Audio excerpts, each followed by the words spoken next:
10, 9, 8, 7, 6, 5, 4, 3, 2, 1.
Well, good morning, good afternoon, good evening, and welcome. And good golly, Miss Molly, let's not forget her.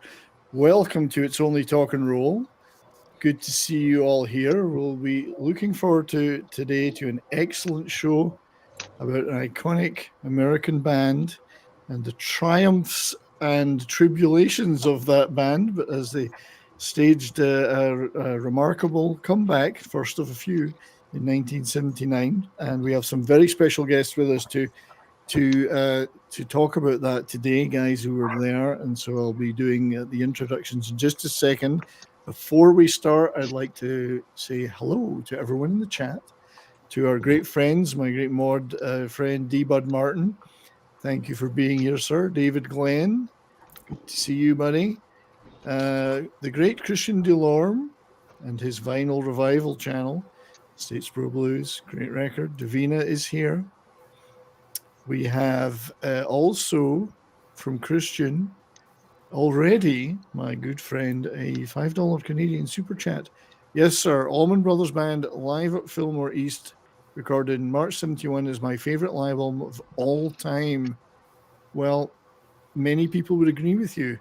I don't think our particular guest today, unfortunately, we're not working on that day, but they may well have been listening. I don't know. But thanks for that, buddy. And, you know, given that you've taken the time and trouble to have a little $5 donation, here's your favorite clip.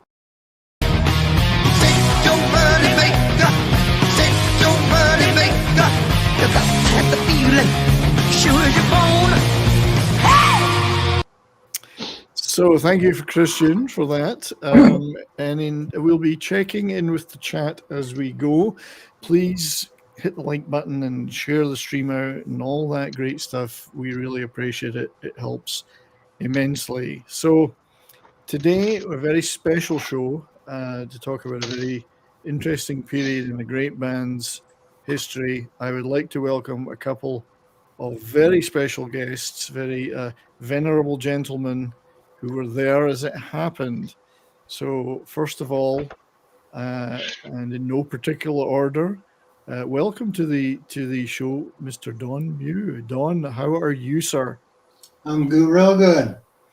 Yeah, thank you for joining us. You were and still are, I believe, a great friend of Dickey Betts, and who's thankfully still with us, and had worked for him for quite a long time. Yeah. Yeah, I was thinking about 4.5 years.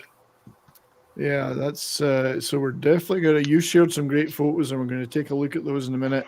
Thanks for being here, mate. Really appreciate it. Noah, and also joining us, another veteran of the Allman Brothers reunion tour, but also many other great bands who we'll talk about a little bit for both Donna and you, Mr. Bill Hoyt. How are you, sir? Good, thank you.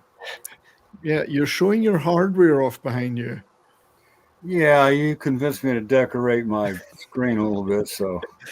I like it a lot. We'll probably get you to point a few things out there later on today. So, but thanks for joining us, mate. I know that that we talked earlier a little bit, not only about your time with the Allman Brothers, but with the Nitty Gritty Dirt Band. Yeah, you're 40 years now. Yeah, still with today, and we'll definitely be talking about those guys a little bit as well. But thank you for being here. And Don, of course, we're going to be talking about Little River Band a little, amongst other acts, even briefly Fleetwood Mac. And also joining us, though, a great friend of the channel and equally as venerable as those gentlemen, the wonderful Wilko. How are you, buddy? Good. You said venomous. Venomous, equally venomous, yes. Oh, okay. That's me. Indeed. And there you go. You froze a bit. And you froze in a great view, though. You looked really good. Yeah, I'm frozen. I'm waiting to go back to bed. Ah, right. Not feeling too well today, sir, I believe. So no, it was okay. I think I just hit me an hour ago. I think I've got the wife's and the son's cold. Both got. Yeah. Looks like you have the Jameson flu. Yeah. Jameson flu. Yeah. Something like that. Jameson flu. Yeah, the one that makes you say diddly diddly diddly potatoes, isn't it? Uh-huh. So you guys have got obviously many, many years in the business and working with various bands and in various tours.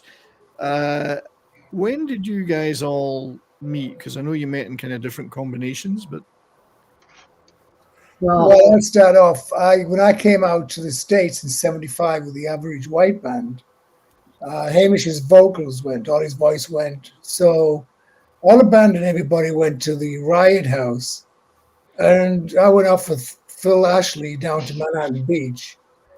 He walked into his house, got into a huge fight with his wife, girlfriend, whatever the hell she was, and they both left. And I'm sitting there like a complete wanker going, okay, I'm in somewhere I don't know. I don't have a car. And all of a sudden, Don Buh walked in. And he was like, hey, how you doing? He's like, oh, good, good, good. So he looked after me really good for about 2.5 weeks. And he kept saying, I really want to go to England. I said, well, pay for your airline ticket and come on tour with us. That's where we're going next. We're going back to Europe, So Don came to England, was late 75, 76, Don? Yeah, 75, I believe. Yeah. The Average White Band, yeah? With the Average White Band. And then he started doing the spot operators. He was using, doing the spots and stuff. And so he actually got paid. He came out, he got paid. He was very happy. And that's from 1975. So that's how long we've known each other. I was Ferrone's drum roadie. Yeah, you took care of Ferrone as well, didn't you? Yeah. Steve Ferrone? Yeah. Yeah, cool. So that was you when you worked for the AWB, Don, and we're going to talk a little bit about the things that happened after that you ended up with Dickey Betts. But Bill, I think Bill and Don, you both met through the Dickey Betts relationship. It was on a Dickey Betts tour, and we needed a road manager, and they fired a guy, and another guy left, and a bus driver, and those guys wanted me to be the road manager. I said, I don't know anything about it. I want to drive the bus. Literally, Don was there, I think, with the Obies, and stepped in because he'd had experience with Little River Band and Average White Band, and took over from there. I didn't get to drive the bus because Dickey had a friend that was going to drive the bus, so they made me stage manager, production You were manager. thwarted in your ambition. Yeah, It must be big. drive. But I wonder why the previous bus driver was fired. I guess they wouldn't reveal that. But it was something to do with Nashville politics. It was a Nashville bunch, and right, you okay, know, yeah. Dickey owned the bus, but I don't know quite how it was set up. I was pretty new to that level of touring, so Don took me under his wing and kind of showed me the ropes. You know. Yeah, because I think Don, you'd been in the business since at least 71. I think you said. Well, that's when I first started helping Phil Ashley set up mics for Tycho Brahe Sound Company. Yeah. I didn't get paid for it or anything. I just got to see the shows for free. And Pretty You big should have tour. took the money, mate. You should have took the money. yeah, and never offered me any. They just gave me free backstage passes. That's all you need. Hey, free tickets. Any of us would have leapt at the chance of free tickets. It was fun. I had a good time, you know. Yeah.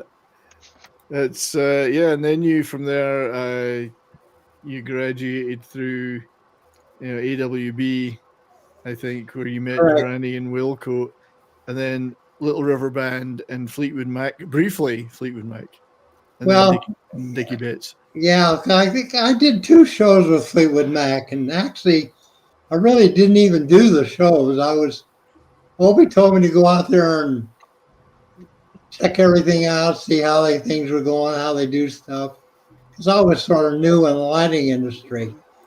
And the guy that owned Opie's Lighting, David Oberman, him and I were good friends, so he sent me out on a tour, and he said that, go see these couple of shows and help the guys out, and then because I want you to go out and do Dickey Betts, Great Southern. Because Dickey was with Great Southern at the time, between the two Allmans periods. Yeah, this was in 1977, and so I went out and saw those 2 shows, and then I hopped the plane to Eureka, and that's where I joined up with Dickey, and that's when I met Bill. He was already working for Dickey Betts. Yeah, and then Wilko, I think you came on board more as a tour accountant. You were the money man, which is why everyone was broke and getting concert tickets. They kept finding me in the pub. But it's back in those days where people got to realize it was no computers, no cell phones, none of that. So it was like the Christmas of '79, and the Average White Band took me out, and we all lived in New York. And all of a sudden, I looked at them and I went, "You scumbags are firing me." They went, "Yeah, we can't afford you anymore." So I was like, "Okay." So went on Christmas up in the farm in Connecticut, and I'm like, "Okay, well, I better go and find a job." And as soon as I said it, the phone went. On Buh, and he goes, "Hey, what are you doing?" I said, "Absolutely nothing."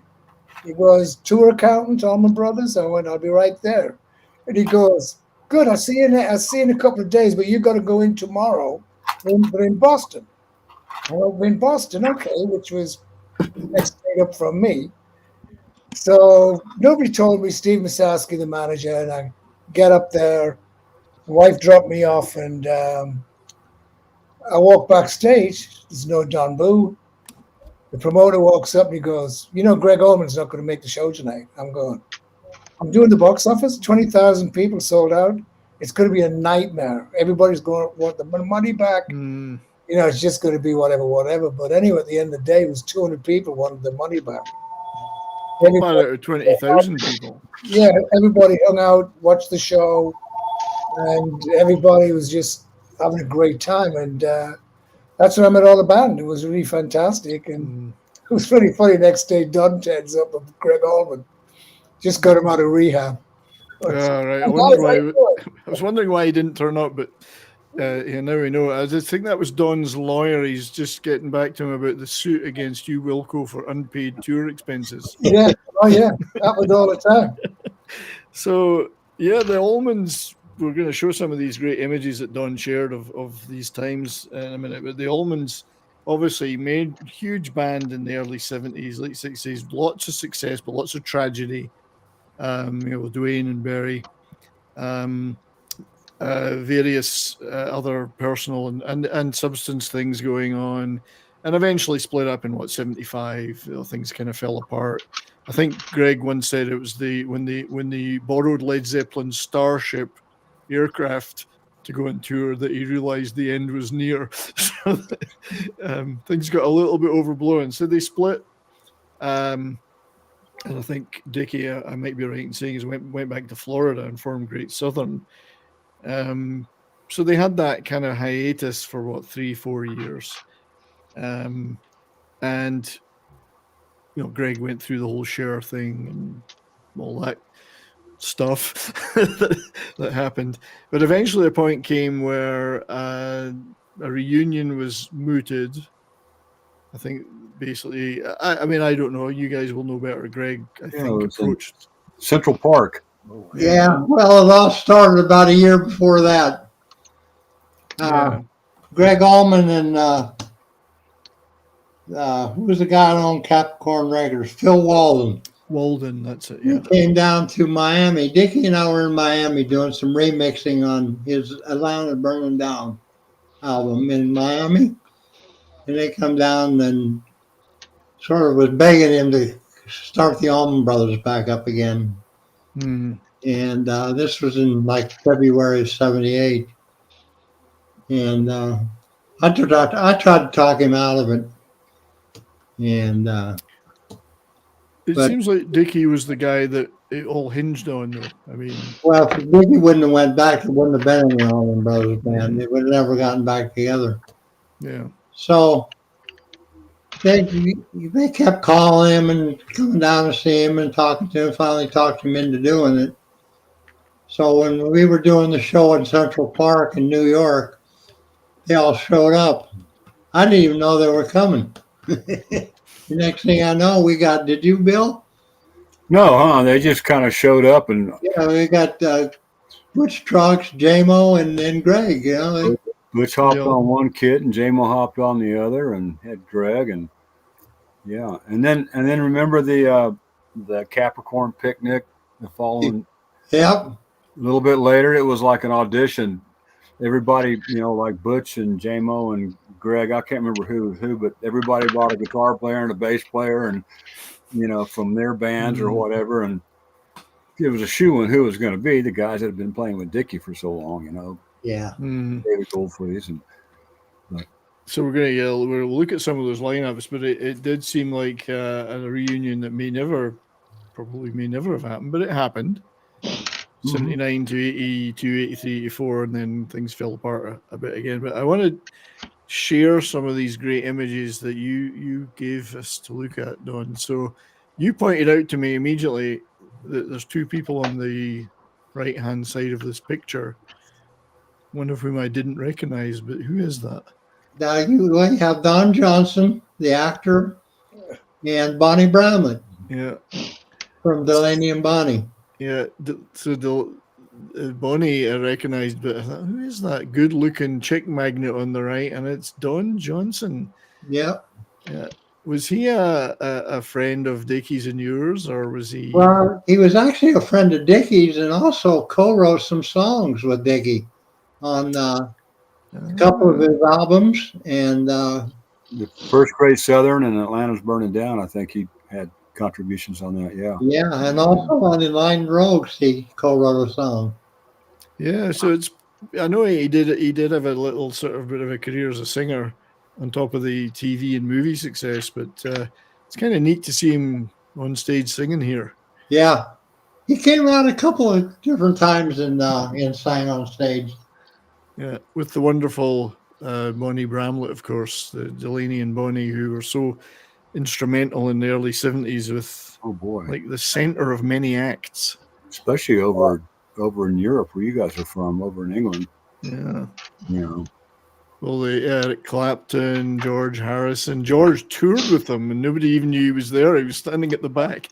Yeah, you see a picture of Bonnie and Delaney and Eric Clapton's on stage with Dwayne and yet Delaney's not in the Rock and Roll Hall of Fame. It's like, gee. I know, crazy. Who was the guy, Russell? What was his name? It Leon Russell, yeah. Leon Russell, yeah. Russell. He was also played with Delaney and Bonnie. Yeah, Mad Dogs and Englishmen. Yeah. Yeah, they were quite influential, Delaney and Bonnie. Yeah, but it's nice to see. Did I think Bonnie sang on one of the albums as well, and a couple of tracks that. She was in the band for a while. Yeah. Yeah, she was with us she started off with Dickey Betts and Great Southern. She did some background singing on Land is Burning Down. And then she went on tour with us for a little bit.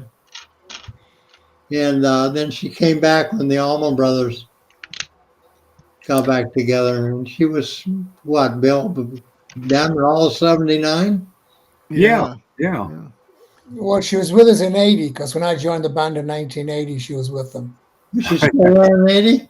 Yeah, she was with them in 1980 because she used to hang out with the Average White Band back in 74, 75. Mm-hmm. So it's David Glenn saying "Free the People" is David's favorite Delaney and Bonnie tune. Mm-hmm. Free the People, yeah. Yeah. Cool. No, so it was a nice addition to the tour. I mean, you did about, and I think I'm talking like 79 to 82, 81. There was about 200 plus gigs at least. Now, who is this fine looking fellow? Hey, hair. Yeah. Damn, I had hair. I'll be damned. Not only hair, you had a ponytail. Yeah. Oh, yeah. I could never match that, but nice tash as well. I couldn't either. I was just thinking when we saw the clip of Dickey playing that wonderful Jessica solo that Burt Reynolds must have been on the phone saying, "Can I get my tash back, Dickey?" Yes. It was that era. Everybody had those tashes. But this is another great picture. Yeah. Donnie Donnie Charbonneau. Charbonneau, he was the drummer with Dickey Betts. He's one of the drummers, yeah. And this is probably, I mean, is that an aircraft in the background? It's in front of the bus, and he's got a bag of ice. He was right. where he was icing up the bus. Yeah, that ice is obviously being used on some bruises at the moment. You can see it. This is actually a little earlier, from an earlier era, though. Well, you know what that is? That's Bruce McCaskill, God bless him. Oh, Yeah. He was the Average White Band's manager who brought me to the States in 75. And that's me in the middle. And that's Big Bill, who was Clark Russell's best friend. And he was missing in action. We haven't seen him for 20-odd years. Oh dear. That was by the pool in Bruce's house in Woodland Hills. Because that's what we got for a present from the Average White Band was a Polaroid. All the rage then. Yeah. Oh no! It's like as soon as everybody started getting married, the Polaroids went. I got one for Christmas. That's Granny there. Granny, Granny was there. I mean, we're all there. I was there. Yeah. So that's Average White Band days. Yeah, it was in 19. That was up at Bruce's house in Sherman Oaks. Yeah. I thought it was Woodland Hills, but Sherman Oaks. That's what it was. Yeah. So Is that me or Granny? I can't even tell. So I think it's Granny, but Oh yeah, it's Granny. I thought it was I think me. it's Granny. Yeah, Yeah, it's Granny. Granny here, and then you got Bruce. I thought that was me there, but No, that's Big Bill. is that Clark Bill? Russell. Yeah, that's Clark Russell's mate. Our good friend Granny, though, managed to weasel his way into a picture, even though he's not on the show. Yeah. So, Barry Oakley and Dickey. yeah, it's a great. I mean, this is an older picture, but it's still It was beautiful. taken about 1970. Yeah, it's a beautiful picture. 71. R.I.P. to Barry, of course. But there we go. That's me and Dickey, and that's Dickey checking his. His guitar strings. Yeah, this is what 77, I think. Harper. 1977, I think, roundabout, isn't it, or is it earlier? Probably 77. It's pretty cool. 77, probably. Yeah, it's a cool picture. Very cool picture. Yeah, 1977. Yeah, I do love this one though. Yeah, that's Dickey and I down in Alamorada, down in the Keys. Yeah. Now, was that boat? Did that belong to one of you guys, or was No, it that was a charter boat. charter? Yeah. And the guy that charters it, he has been on ABC. They used to do all the sports stuff and Oh yeah. different things, but he'd been on there several times. So was And he Dickey? was a good friend of Dickey's. Yeah, was Dickey into the fishing? That's all we did when we were home. Dickey had a 24-foot sea ray, parked on his dock by his house. Yeah. And we used to fish every day when we were home. Davina is. I lived on the island, and he'd drive the boat over and pick me up. And Yeah. we'd go out and fish all day. Was this in Palm Beach area? Sarasota. Right here was down the Keys. Down the Keys, Oh, sorry. Down the Keys, yeah. That was in 1977. That's in the Keys. Dickey lived in Sarasota on Sarasota Bay. Okay. Yeah. Yeah, one time, Dickey, so what have you been up to? This is after I left, I said, what have you been doing? He goes, well, I get up in the morning, I crank up the boat, and I drive over to Longboat Key to the golf club, and I show the pro there some guitar stuff. He gives me some lessons, and then on the way back, I stop and catch some fish because he's in this boat, and I catch my dinner. He goes, this music business is finally starting to pay off. That's right. So the question from David Glenn is, are these swordfish or marlin? I wouldn't know. Remember when he used to come over and wake us up both up at like 6 o'clock in the morning? Dolphin. Yeah. Come on, Bo, let's go fishing. Yeah, apparently, I apologize to those who might be getting ads interrupting the stream. YouTube has made some changes recently, and they're shoving adverts into live streams now, which they never used to do so. And you can't stop it, unfortunately. I've put it to the least setting, so hopefully there'll be not too many of them. It looks So, like yeah. Mahi. Mahi. So the Yeah, Florida thing. mahi, and that's an amberjack in the middle. All right, let's show it again. Yeah, so I caught the amberjack. I thought that was Greg in the middle. that's correct. Huh? Oh, dear. That's his wife. Is it Cher? No. So, Florida is an interesting topic because everyone obviously always thought of the Allmans as a Georgia band because they're recorded there and Eat Beach and all that. But they're really a Florida band. They're all from or moved to Florida, I think. I'll tell you who the fisherman is Bill. He can throw a cat's net with the best of them. Yeah. Oh, hang on, Imp. Imperitus. I'm gonna mute you just briefly. There you go. Yeah, because Florida was really their home state, and that's where Dickey lived. Or probably still lives. I don't know. Yeah, he lives in just right below Sarasota in Osprey. Yeah, because whilst Georgia was important to them, that was really because of the recording Yeah. side of things. Yeah. So Florida will claim them, not Georgia. Yeah, but I believe Greg was living in Georgia just before he died. Yeah, he was. Yeah. But Yeah, then he moved back. Well, I think Greg and Dwayne were born somewhere else, but moved to Florida, Daytona Beach or something at some point. Yeah, they lived in Daytona Beach. They Yeah. weren't born there. I think they were born in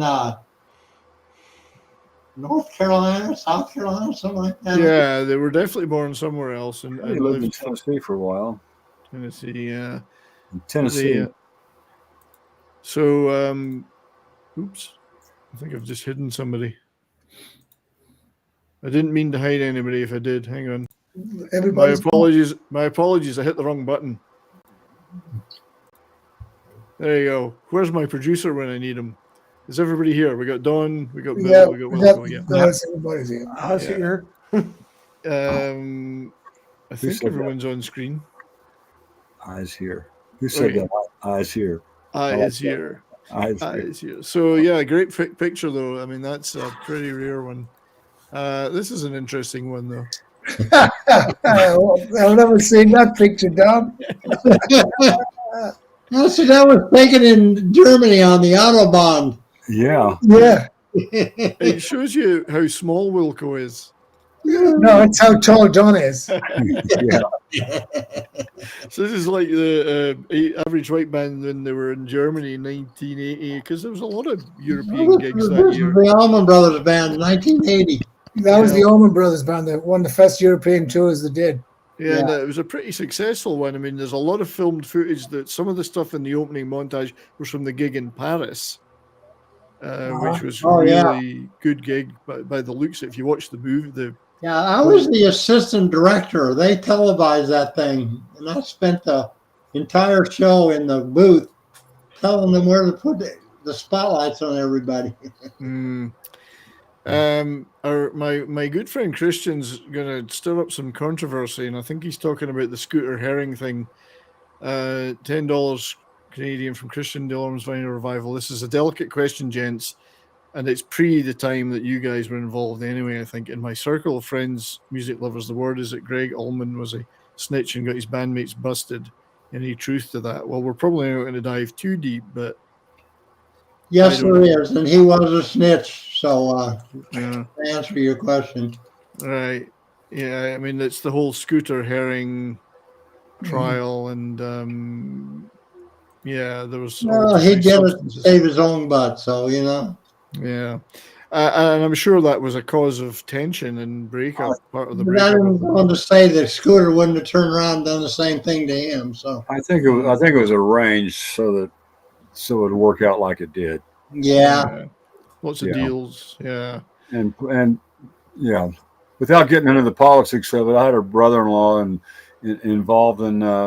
He was a lawyer down in Albany and involved in some mining equipment a company had set up and stuff, and it was a rip. Anyway, the judge Moffat was the same judge that presided over that case, and he was, he lectured the jury and things like that. So that was all a farce. It's pretty much a farce. I think a lot of it because Jimmy Carter was a running for president, and Capricorn was a major finance, contributor to his campaign and the whole thing. So it was substances. I mean, it was all about substances and found in buses and so on, or I believe, wasn't it? Yeah, I was just a kid before my time. But one time we played a Capitol Theater. You had a clip of that, and there was a band that opened for us called Good Rats. There were a bunch of what do you call the Jewish guys? With the Hasidic. Yeah, and they would antagonize the crowd, and the crowd would throw these rubber rats on stage, right, as part of the act. And so during the Brothers show, Greg's Leslie cable was loose. So I ran out there and plugged it in real good. And there was one of those rubber rats sitting there, and I put it on Greg's organ. This was like the third show in. And he told Don and somebody else they wanted me fired for putting that rat on. He took it the wrong way. Because he was a rat. He took it the wrong way. Oh God! Because of Scooter Herring. I said, no, it was just there. There was no interference to. You're fired and find your own way back to America. Yeah. All about that one, Bill. So, that was at the Capitol Theater. Yeah, I've never heard that story before. That's a great one. Yeah, he also wanted to fire me too because I would take the limos after the show and go down and pick up girls. That's Don. That's Don Boone. What else would you do? Fire me on every other show. What else would you do with the limos? Get energized at Planet Fitness for tons of equipment. Sorry. Today for $1 down. All right. Someone's going to Planet Fitness. I just want to welcome our great friend Courtney to the show. How are you, Miley? Hi, Courtney. Hi, Courtney. Sorry, as usual, time got away. Hello, everybody. Nice to see you. Yeah. I think I'm meeting Bill and I can't read. Oh my gosh! Bill and Dawn, first time, and they're but I know Bill and Wilko. Dawn, and they sound like they're in the Everly Brothers, but they're not. Bill and Dawn. This is Courtney, as I was telling you, kick-ass bass player, and singer, and looks great. I don't know about this. She's a leather Tuscadero of this show. Let me know if you need a tech. Right. So, welcome. Good to see you, Courtney. Thanks for being here. I just wanted to go back to Christian's. Thank you for that super chat, Christian. So I do have to play you another video clip to thank you for that. I'm looking for a suitable one here. Don't go on! Pull him back! You're reading from the Bible! So he gets the immortal Ronnie James Dio, who Wilko knows well, of course. I apologize for that sound. I was getting the link from my girlfriend, and they played an ad. Well, of course they did. That's right. Yep. So yeah, back to this. So this was in Germany. Quite a successful tour, I think, wasn't it, guys? That European tour. Yeah, we sold out of most of the gigs. Yeah. It was funny because there was a lot of infighting going on, which was kind of like a bit out of control, but we all controlled it, and it was all coming from Dickey Betts. We were driving into Paris. Got to be 2 hours away from Paris. They're all what everybody watches porno, even if the wives are on the fucking buses, you know. And I was like, looked at Don, so we went in, and all of a sudden, oh, there we are. All of a sudden, the bus like come to an abrupt stop. I mean, so I went down the front, and he's digging. I went, what the hell happened? He goes, I drop kicked the driver. I went, what? So the driver of the tour bus, from the moment him and Dickey Betts met, they were fighting. They were arguing. They're going to punch each other's lights out. Well, Dickey knocked him out when he was driving the fucking bus down the Autobahn, you know. So I waited till he stopped. I think waited till he had parked. No, I got so pissed off at Don. No, I just got Dickey. I just threw him off the tour bus. And Don was like, what's going on? I'm going, you fucking get him to Paris, that son of a bitch. I don't want to see him. Threw the suitcases out, gave him the passports. Generally speaking, where you travel, was everybody on the bus for that tour? There was a band bus, there was a crew bus. Right. Okay. I had to get off the bus in the middle of nowhere in France. Didn't speak a word of French. Didn't know where the train station was. Didn't know how we were going to get to Paris. But Didn't take your cigarettes. Dickey forgot his cigarettes. I forgot my cigarettes. Oh, man. So here we are out in the middle of nowhere. I find the damn train station. We get on the train, and we beat everybody there. It was really funny. In the hotel. I checked in the hotel and he's Dickey in the lobby. I'm going, how the fuck did you get here? And he's going, can I get my key? Well, they won't let me have my key. You know, Don was like, I have no idea how I even got there. Yeah, but you beat the band. You had a pack of smokes, though, didn't you? Huh? You had a pack of smokes, though, didn't you? Oh, man, I bought a pack out of the machine. It was the strongest cigarette I ever smoked in my life. Yeah, I was going to die when I took a puff you're off that probably happy you didn't have to buy French cigarettes like Gitain or whatever. You with did. No filters. thing. I did. Ugh. Oh, man. Those things would give you instant lung cancer. Oh, God. I had a cousin in I was going France. to die when we took a puff off that thing.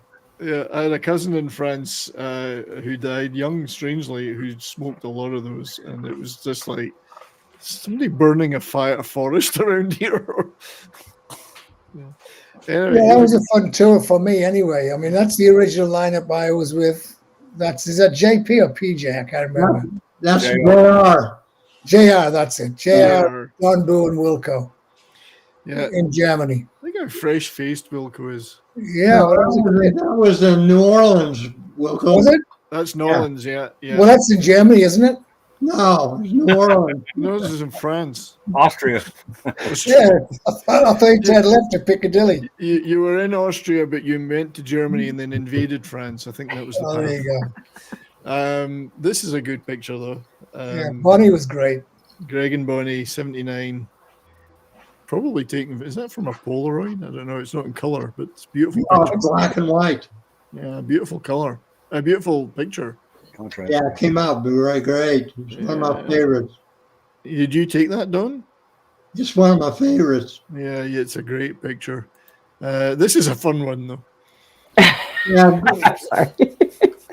Greg and I got tattoos at the hotel in Minneapolis. I got Yeah. my mushroom on my leg. Became Yeah. an official brother. Oh, you got the mushroom. Okay, yeah, Yeah. that's a fine-looking body there. Greg told me I had to get my mushroom, so That was in Minnesota, I think you said, yeah. Tattoo Neil. That was the guy's name. All right. And He must then have- another stage shot. from 79, I think. 79. Yeah. Yeah, I don't know where venue it was. Nice shot though, really, really neat. And then this is an earlier time of yours, and we're going to talk a little bit about Little River Band. Might as well even do that now. This was they did their first US tour in '76, and you were I was a road manager. You were a road manager, but I think you said it was a little bit fraught. This was the tour from hell. This was a 2-man show. The guy up here in the left, that's Phil Ashley. Yeah. He was the roadie. I was the road manager. We drove the truck, set up the gear, did the sound lighting, tore everything down. I had to run, get the band off to the hotel, get them on the airplane, then Phil and I jump in the truck and drive on to the next gig. It was a great tour, wasn't it? Was one of the band members. I can't remember his name. Was it Bertels? Greg Bertels? Or I can't remember all the band members' names. Yeah, I can't either. But they Little River Band, I didn't know for years, were Australian. I thought they were American for like 20 years. They were Australians. And that's their first, but I must recommend their first album if you've never heard it, anybody. It's just called Little River Band. It's a brilliant album. You wouldn't know they were Australian because nobody says Bruce or Struth. Yeah, Australians are just Americans, but drunker. It could be. And funnier sometimes. Most of the time. Just so you all know, the Average White Band invested money into an agency. And the Little River Band was one of the first bands they picked up. And we were going through our nightmares as well. And they're like, oh, sorry, but Don's got to go. It's like, okay. So we gave him the Little River Band thing. So off he went with Phil Ashley because he went as well. And Granny came in. And then I think I flew out for 2 or 3 days. And they were like, well, there's something going on with Don. I think Don punched somebody out. I can't remember who it was. I beat up the bass player. As you would. What did he do? Well, we were in Lakeland, Florida, right outside of Tampa. We were playing the nightclub, and we used the girls' dressing room for our dressing room. Well, the bass player, he got mad about something, threw a glass on the floor and broke it all over the place. I said, Beeb, you got to clean that up. Oh, fuck you. I'm not big, blah, blah, blah, blah, blah. I said, look it, the girls have got to change their clothes in here when they get off a shift. And when someone's going to cut their foot, now you need to clean it up. Blah, blah, blah, blah, blah. I nailed him. Thereby knocked him out. Dismantling the rumor that Australians are tough in one. And what did the band say? The band said, band came over and shook my hand. We've been wanting to do that for a long time, right? That's what you told me. Yeah, exactly. So I guess he didn't last long in the band after. They've had about 400 members in the band since. I actually wouldn't mind giving you guys a break and playing a little clip of the Little River Band just to celebrate your time with them and to show everybody what they were all about. Don't you dare hang on, help is on its way. I'll be there as fast as I can. Hang on, tiny voice that say, somewhere deep inside the inner man. But it's a long way there, it's a long way to where I'm going.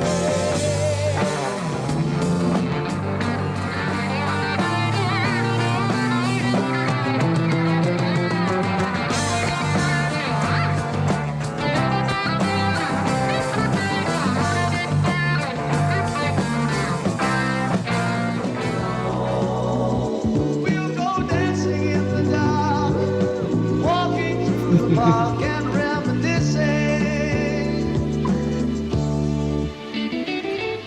Curiosity killed the cat.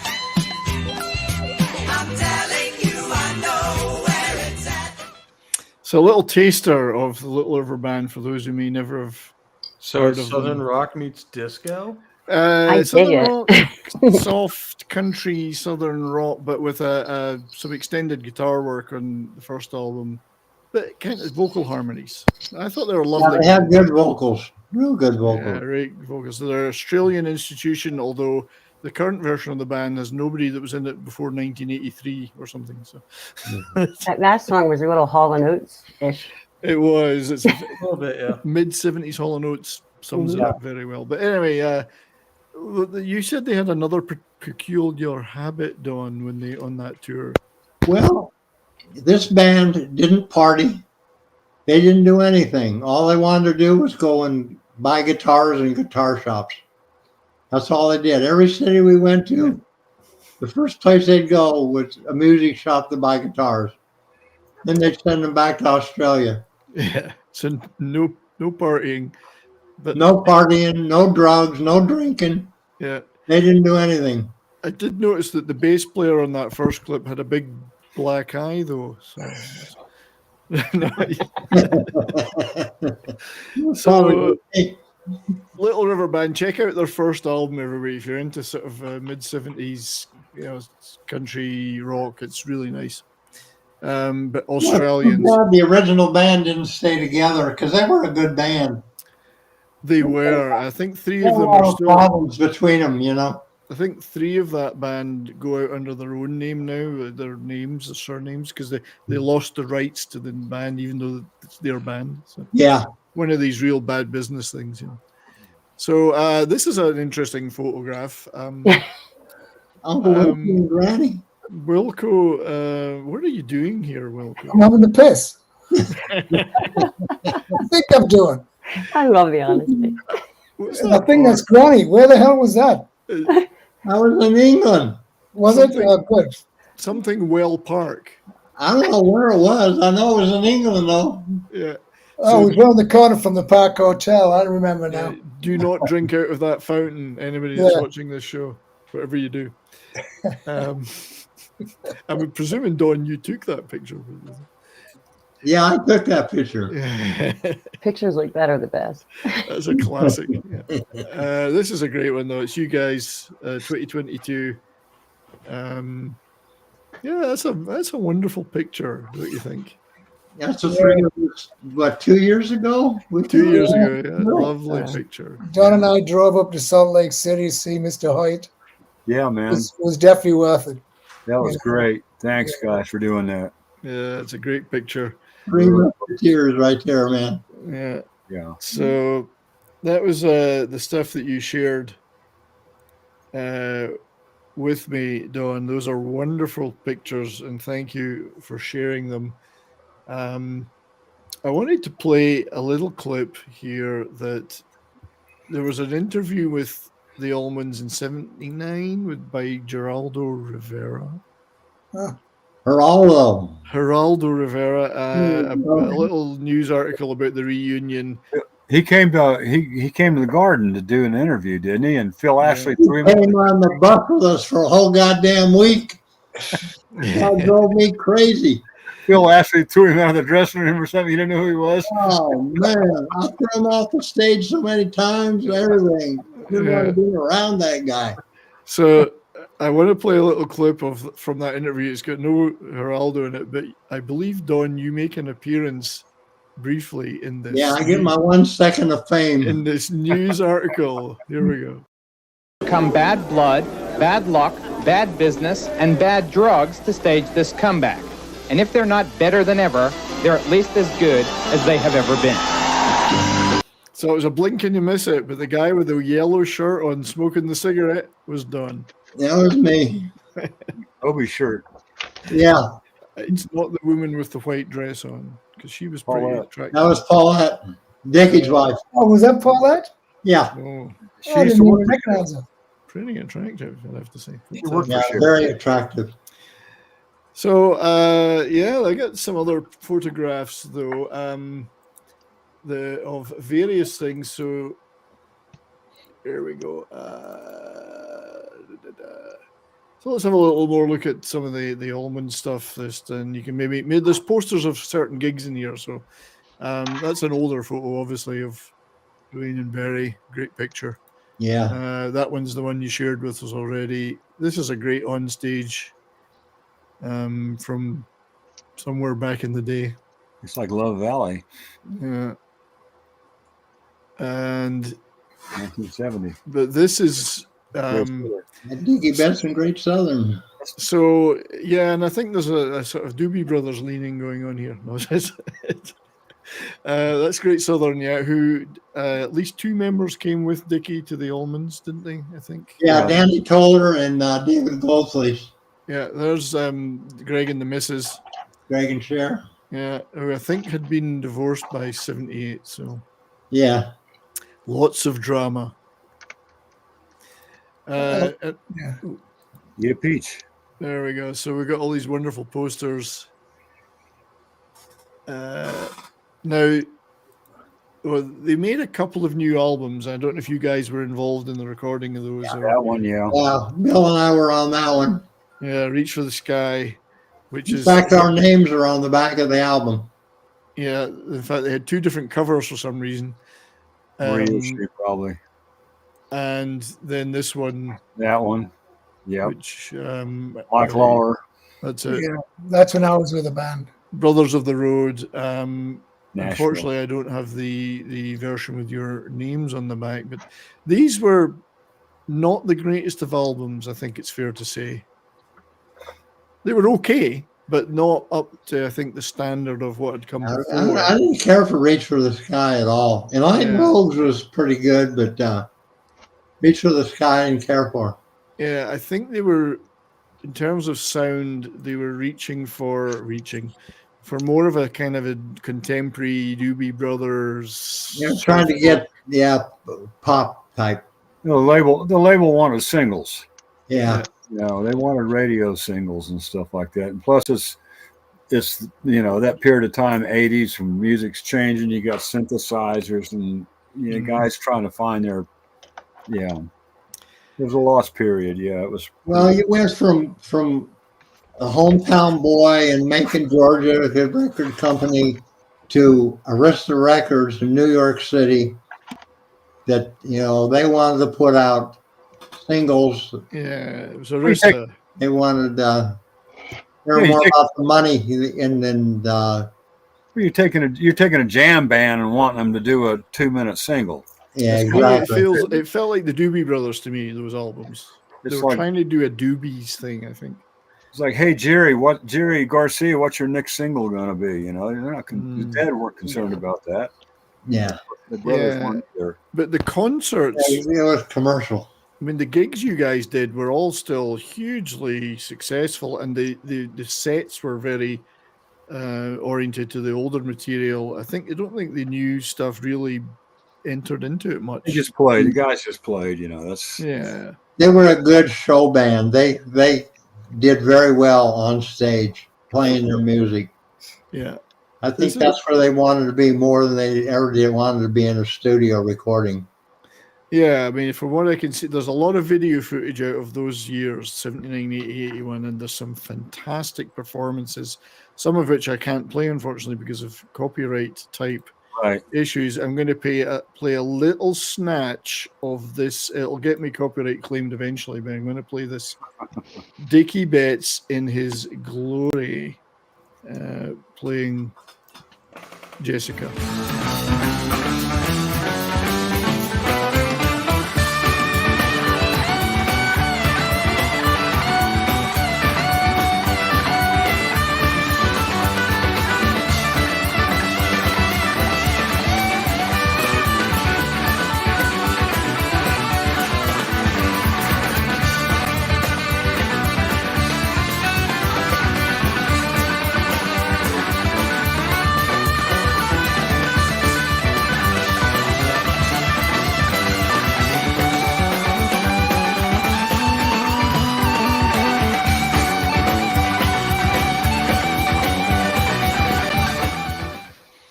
And there's a lot more of that. It's a brilliant. The man was a master.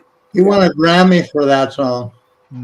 Quite rightly. I mean, the soloing that is beautiful, but the whole band, the twin drum sound, just totally on fire. Absolutely. Named that song after his daughter. Yeah. I'm guessing that song got a lot of life out of it once the guys from Top Gear picked it up as part of their intro. On who? Yeah. Sorry, Don. Huh. Yeah, the Top Gear, the BBC car show in the 70s. the three picked up on guys. that. Yeah, they picked up on that and used it for years as their theme. So many people knew that. They had no idea it was the Allman Brothers. Like, oh, I love You'd that be tune. surprised how many Allman Brothers songs are in movies and in commercials and all kinds of stuff. Lots of them. Yeah, And I 'cause owe a personal debt to the Allmans a couple of times for getting me laid in high school quite a bit. Bill, Don, and Wilko, any comment on that for you, from your perspective? No. What, they're getting laid in high school or Yeah, what? no, the Allmans getting you laid? Oh, God. We never did it. I've had sex 3 times. I know it was 3 times because I got 3 kids. Fair enough. That was it. That's Yeah. the very Protestant view, yes. Yeah. WG, our great friend and supporter of the channel, says his favourite Southern rock band is from England, Bad Company. Ooh. Who Wilko fighting worked words. for? Wilko's No, I didn't work for those.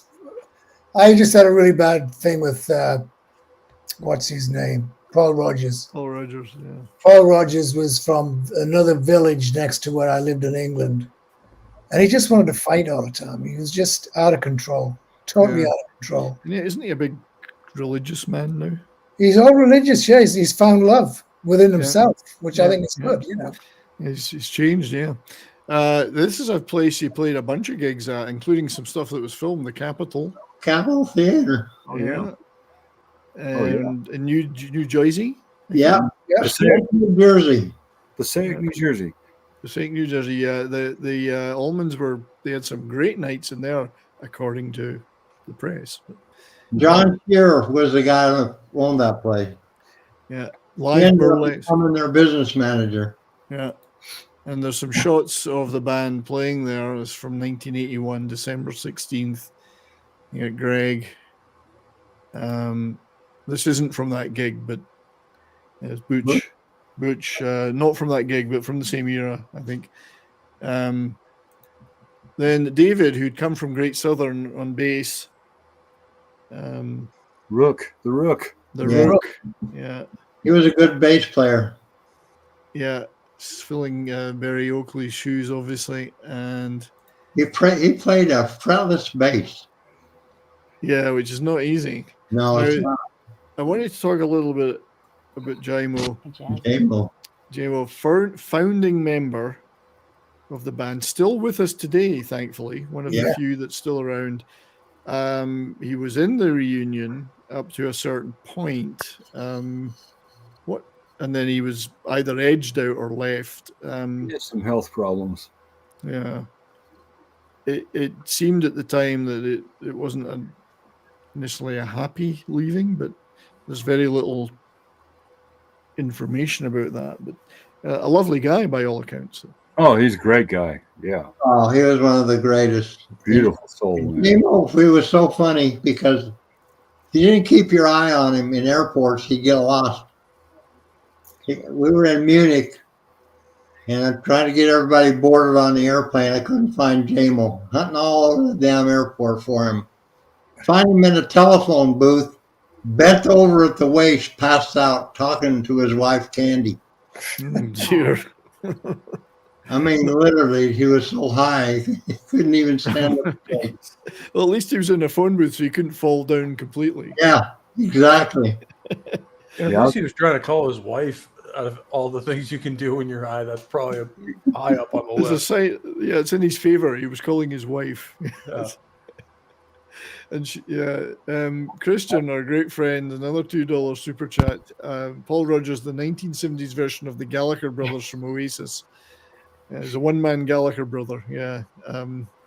Apparently, yeah, like to fight according to Wilko. So another a chance to play another little clip for my great friend Christian.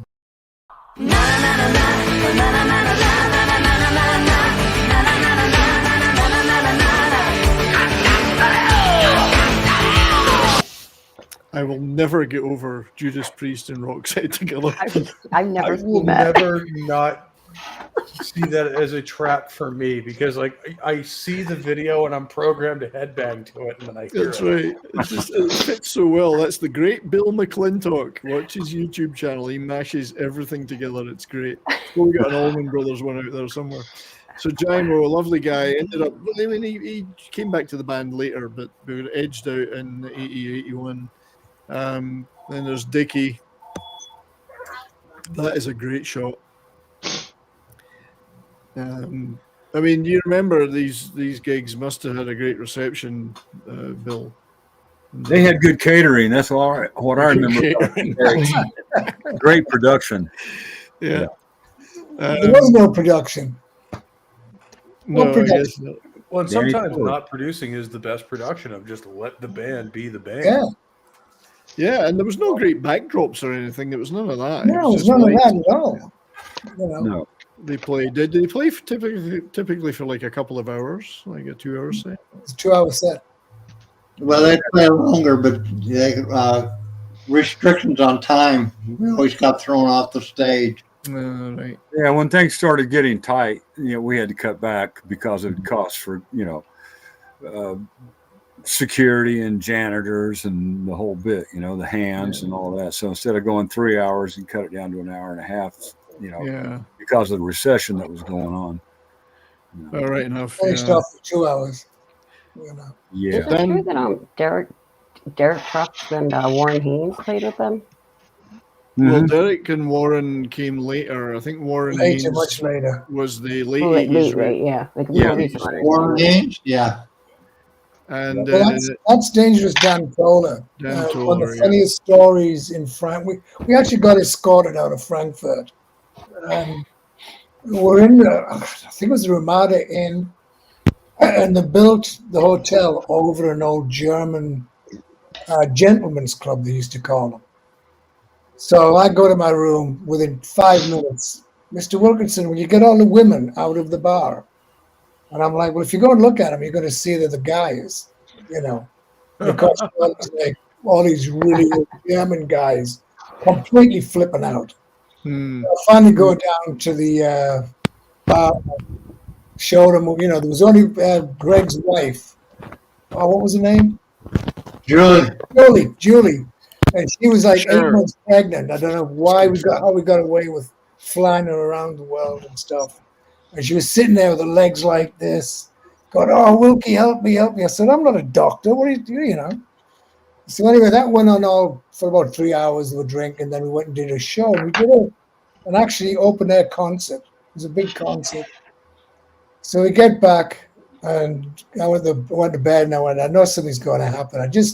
You can just feel it, So basically 6 o'clock, 7 o'clock in the morning, I get a call. We just found Dan Toller's wife dead. I'm like, oh, okay. I'll be right there. So I go down to the floor, and he's a guy who comes out and goes, "Oh, she just punched me in the face." I said, "Well, she can't be that fucking dead." So I went down, and anyway, I get into a room, and I'm like, "Quaalude?" She goes, "Yeah, she got Quaalude last night. What's the big deal?" But the cleaner came in, couldn't wake her up. And there was blood on the floor. So they automatically thought she was dead, So I was like, okay, I'm going to go to Dickey's room because that's where Dan Toller is. So I went down to Dickey's room, and they were just bouncing off walls. It was fantastic. It was like the 8 ball. I'm going, "Gentlemen, who got the blood?" They went, "Oh, Dickey cut his foot in the bathroom." I'm like, okay, well, guess what? We have to leave Frankfurt, not the hotel. It was like, we have to get out of Frankfurt. We're going to get arrested. Sounds like a great title for a Bob Seger song, "Get Out of Frankfurt." There was some funny stuff for those guys. I mean, just natural continuation of crazy stuff that we're getting up to, And that's the funny thing. The 80s, rock and metal stars kind of soak up the aura of being like, the party boys of the entire genre, and all of the crazy shit happens on that end. Meanwhile, on the 60s and 70s side, they got away with way worse.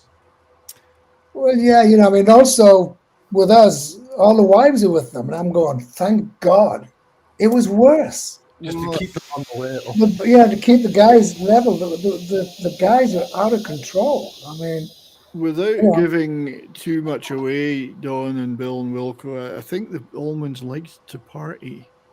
Just a You little think? bit. Just a little bit. Did you get the letter that I sent you from the Holiday Inn? I did, and we will get to. We'll definitely get there, mate. Yeah. So Greg at the Tell Capitol. you how much they like to party. Yeah. And speaking of Top Gear, I had, from a little earlier than this, but, the famous incident of Keith Moon putting a Rolls Royce in a swimming pool. Pete Townsend, when he was interviewed about that, just said, the impressive bit isn't that he put it in the swimming pool. It's the fact that the swimming pool was on the second floor. That's right. I'll go find it. I'll get that PDF up in a minute. But the another part of the band for a while, there was Chuck Leavell. I can never pronounce it. Keyboard player, but also Major League Stone now, Rolling Stones collaborator for decades. Was he did he join after the reunion, or was he there? He wasn't when I was with him. I was from 80 to 83, so he wasn't with them then. About the time the band. Chuck Leavell was in the band in the early 70s after Barry Oakley died. Oh, okay. Yeah. They brought Chuck in as a keyboard player, and they promised him that he would become a full band member. Well, that never happened, so he filed a lawsuit against them. That they had told him, but he never won it. But After when the brothers broke up the last time, Chuck was going to come back in the band, and in fact, he came down to Sarasota to rehearse, but Greg was off somewhere because they wanted somebody else. And anyway, so Dickey and Butch, the bass player, Rook, Chuck, and Jimmy Hall put an act together and worked for about 2 years. It's called BHLT. So, Chuck. Oh, go ahead, mate. And at the same time that Chuck would be at rehearsals, then we'd have to miss a couple of weeks because he was recording with the Stones. Then he'd come back and we'd do shows, and then after about 2 years of that, I think Dickey went in the hospital or something and moved off from Sarasota. But they had intentions of getting Chuck back in the band then, but it was probably 83, 82 or 83. By the late 80s, it seems like you could have formed a couple of bands just of former members of the Allman Brothers. Oh yeah, look at it now. There's like 18. I think it's been like 40 guys in total that come through the ranks. So this is the letter I think you were talking about, Don. It's tough to see maybe, but on the screen. But it says from Charleston House, Charleston, West Virginia. Dear God. Charleston, West Virginia, Holiday Inn at Kanawaka Boulevard. Gentlemen, we received a reservation from you on Sunday, June 12th for 9 rooms in the name of Debut. Debut. You made your debut. Don. This reservation was for the Richard Betts Band. This group did a significant amount of damage to the inn. They pulled the fire hose from the standpipes on each end of the hall and proceeded to have a water battle. They were on the 4th floor, so there was water damage to vinyl and carpet on the floors below. What happened was I went downstairs and told him I was Don Boo, got a key to his room. He was in his room, passed out. And we took the fire hose and ran in his room and shoved him under his mattress. Oh, of course, God. when you turn the water on, then the alarm goes off, but we didn't know that. They emptied one fire extinguisher, which necessitated drapes and sheets to be cleaned. They set off the fire alarm, which upset all the guests in the inn. I would think it would. They broke lamps, tore vinyl off walls, and broke a double pane window out in one room in the 4th floor. Whose room was that? And did they mention the tree? Well, we're getting there. I think one corridor. Oh, maybe I don't know. It's at the very end. All right. One corridor door was so badly damaged it had to be replaced. All carpets in the rooms had to be thoroughly cleaned because of the broken bulbs and glass, and then shampooed. Hey, it was only bulbs and glass. I thought there might have been other things, but who knows? They paid us the itemized damages after they had gone, and each room was checked thoroughly. It was discovered 2 connecting doors were damaged beyond repair. It must be replaced. Some of this group was seen trying to climb the flagpole at 6 a.m. It was later discovered the top was broken out of a beautiful pine tree beside the flagpoles. Mr. Buh, the manager, said his group was too drunk to have been able to do this. So your defense was that they were too drunk. Good one, Tom. That's brilliant. That is a great defense, though, I have to say. Couldn't have been us. We were absolutely out of it. For those in the audience who are veterans, this is what being a first sergeant on a Monday morning sounds like. I mean, I just wanted to point out to YouTube, we're not glorifying this behavior, but it happened and it is funny. I mean, what are you going to say? Come on, man. Yeah, stuff gets broken, huh? And Don, you had to defend all that, Don. That was the first time I went in the middle of it. Yeah, I was in my room sleeping. I just like that. Yeah, they're too drunk to have done it. It wasn't us. That's a good one. Thanks for sharing that, Don. Really appreciate that, mate. That's this is what makes the rock and roll rowdies the rock and roll rowdies. There you go. Yeah. So Chuck was a part of it. This is a great picture of Greg. He looks hungover as he hell does in not that look picture. well.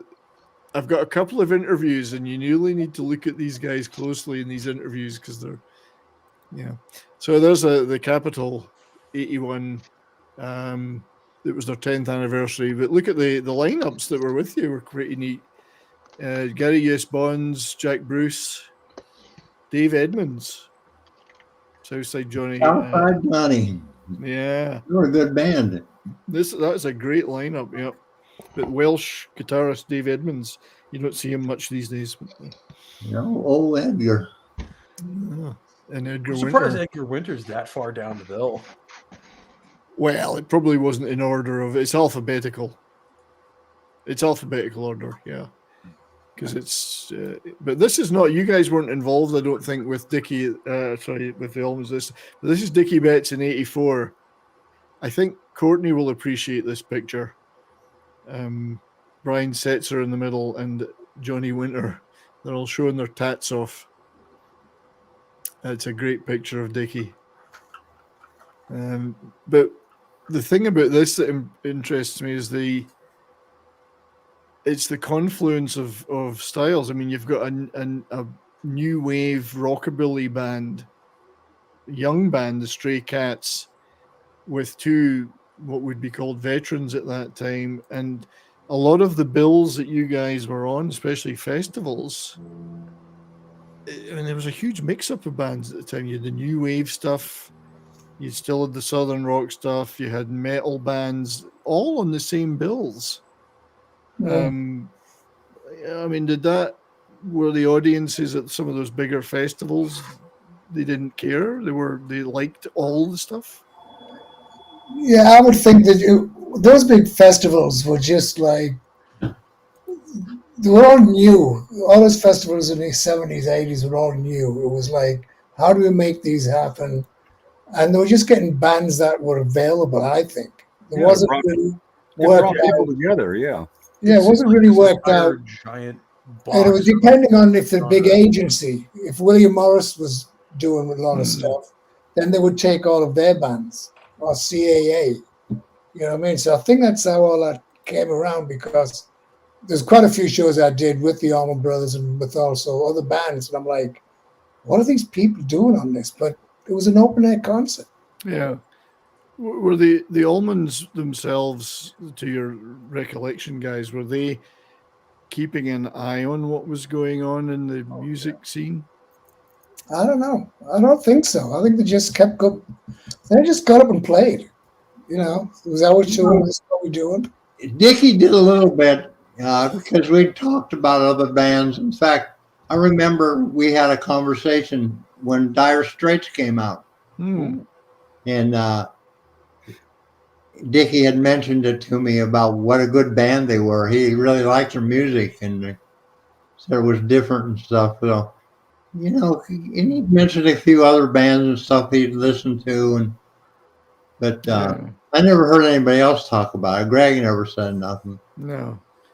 But, Yeah, because I mean, yeah, a lot of new wave bands were big at the time in the 79, 80, the Cars and other bands like that. So I guess I wondered if there was any crossover, you know, or whether it was like these are two separate streams, you know, we don't mingle with those guys, or Didn't have time. no, too busy, I guess. Yeah. Yeah. we had a pretty busy schedule. You know, we were always doing stuff. We didn't have a whole lot of downtime. Yes, you got climbing flagpoles and breaking down doors. Yeah, right. There's some wonderful posters from back in the day. This was the Roundup. Yeah. At JFK, Philadelphia. That was a big one. Yeah. Molly Hatchet with 38 Special. Yeah. You guys had your hands full on that. Yeah, it was. That's see. I'd kill to see that lineup now. But, That was like I would, yeah. That was like 80,000 people or something. yeah. Mhm. And what size of a crew did you have to set these gigs up? I mean, was it a fairly big crew, the Allmans had? 12 guys on the bus, I think. 12, Yeah. 13 guys with a rigger, and then, you know, the usual 3 audio techs and 3 lighting techs, and 3 or 4 band guys, band techs Yeah. on the crew bus. We had 3 semis with gear. Right. We had the Wiggly Worm as well. Huh? The Wiggly Worm was 2 tour buses combined together, conjoined. Worm. The Wiggly Worm, yeah, that's like, Yeah. Bill is like for months, he's like, I was like, I tell you what, I'll get on the bus and I'll do an overnight drive with you. Let's see what it's like.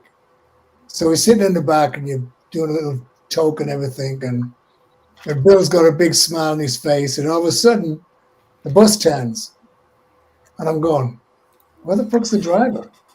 He's coming around the corner. So the back tour bus is still going straight. And then all of a sudden, it's like, you did a whiplash, you know. And articulated. Freeway, because it was 2 tour buses together. So on the freeway, the back tour bus would be like this. It was essentially a trailer. It was an articulated bus made by, there were Eagles, and it was sort mail on the back and put passengers in the front. And then Milo Liggett took them, Lock-Raven coaches, and turned them into tour buses. Wasn't that 1957, Bill? Yeah, they were pretty early buses. They were really nice, but they were scary to ride in. Yeah. Nobody liked them. Man, that thing broke down all the time. Jefferson Starship used the Chariot that the brothers had, and they loved it.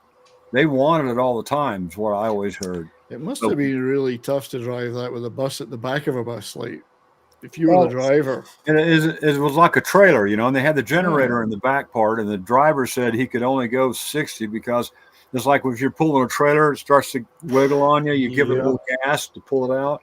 Well, so the bus would only go like 65, so he had to go 60, so he had that extra oomph to straighten up that trailer part. Yeah. They were great when they were apart, but You see, you had your chance to be the bus driver there, Bill. You could have been the driver of that.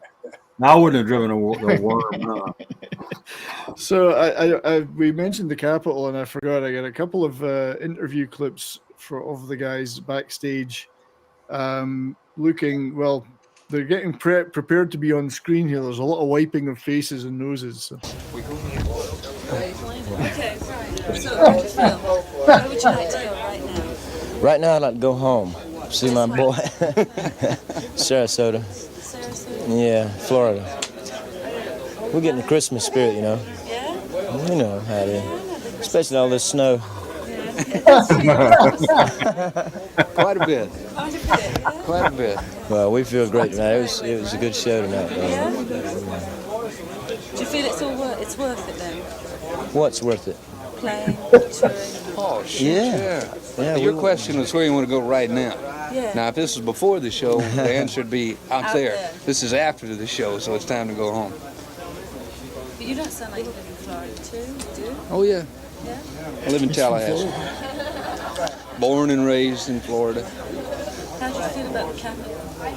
It's great. It reminds me a lot of the Fillmore East. You know, the old Fillmore East here. Was that like your, We played here 100 times, you know, right, so this is is like your stomping ground? sort of, yeah. You know. I noticed it's an English interviewer. You couldn't hear her very well, but I love the fact at the beginning they're like, everyone in the 70s had a mustache, so it was just like the white streaks in your mustache, which mean you're getting a little old. Yeah, it wasn't going gray. Yeah. But that's a neat interview, and they're clearly. I mean, it's the end of the year. Christmas is coming. Desperate to go home. Like, you guys must have felt the same. I mean, well, not really. I mean, I lived going. I mean, for me, from the Average White Band straight into the Allman Brothers, it was like an eye opener. You know, Southern rock band. I mean, I knew a couple of the songs, and it was just fantastic. Fantastic guys. The chemistry on stage was unbelievable. You know, it was just fantastic. Yeah. And to be a part of that, you know, it was good. It was great. Great guys. Yeah. So just want to check in with everybody in the chat. Thanks for being here and all your chats that are coming in, flowing in there. Hope you're enjoying the show. Thanks again to our great guests, Wilko and Bill and Dawn, for being here. You guys still okay for a little bit longer, or? Sure. Yeah, Dawn, are you okay? Oh yeah, I'm fine. Sure, great. And Bill, you're good to go? Yeah. Great. Because we got a few more bits and pieces we can share. No, I had one question for Wilko specifically. Yeah.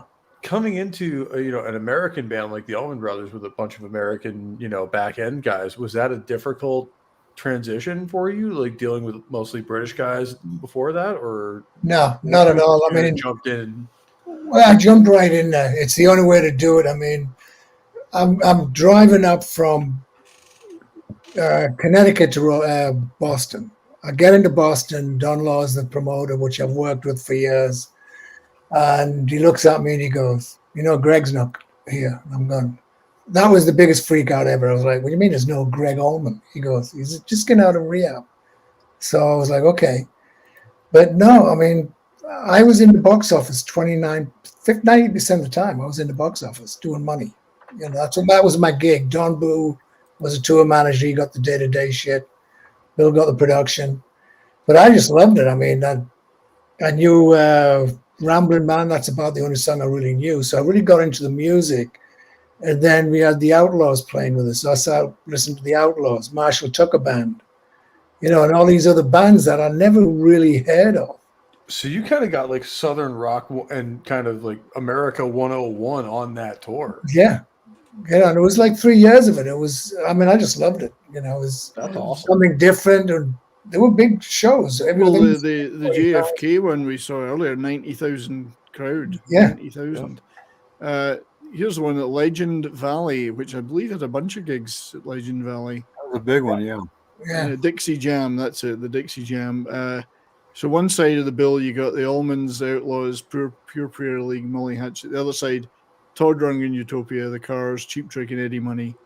They split the bands day by day there in this one, I guess, to try and... Yeah. July 4th and July 15th. Yeah. That was in... is that Kentucky? No, where is the Legend Valley? In Ohio, I believe. That was Ohio. Oh, wow. Right. The Dixie Jam in Ohio. You probably wouldn't get I'm that not sure now. which Bill I'd rather see, because they're both they're both I would awesome in love their own both. way. Like Now, Charlie Daniels used to do one every year. Allman Brothers, Pure Prairie League, and Molly Hatchet. Sorry, Don, what were you saying, Don? Well, I was saying that Charlie Daniels used to do one, a volunteer jam every year down in Georgia. Yeah. Legend Valley. Huh? Yeah, Legend Valley you talking about? Yeah. No, it wasn't the volunteer jam, wasn't Latin. Volunteer jam was it was in Nashville. Yeah. Was it Nashville? Yeah. Yeah, that's the one Charlie put on. Yeah. Yeah, that one I've got a few posters of and tucked away somewhere, yeah. We got St. Louis, Missouri, 1980. Here's the roundup again with a different poster. Yeah. You wouldn't get this poster now because of the flags. Of course not. Not in Philadelphia. Rosington Collins Band. I saw the Rosington Collins Band on their one and only post-Skinner tour that I remember them doing. That's a great lineup again. There's another Capitol one. I love when you look at these and you see the variety of acts that were on at a particular venue. So you get the Allmans in one night, and then you got Weather Report.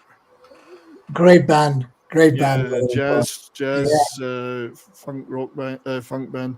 Teddy Pendergrass, Another good one. and then Ricky Nelson.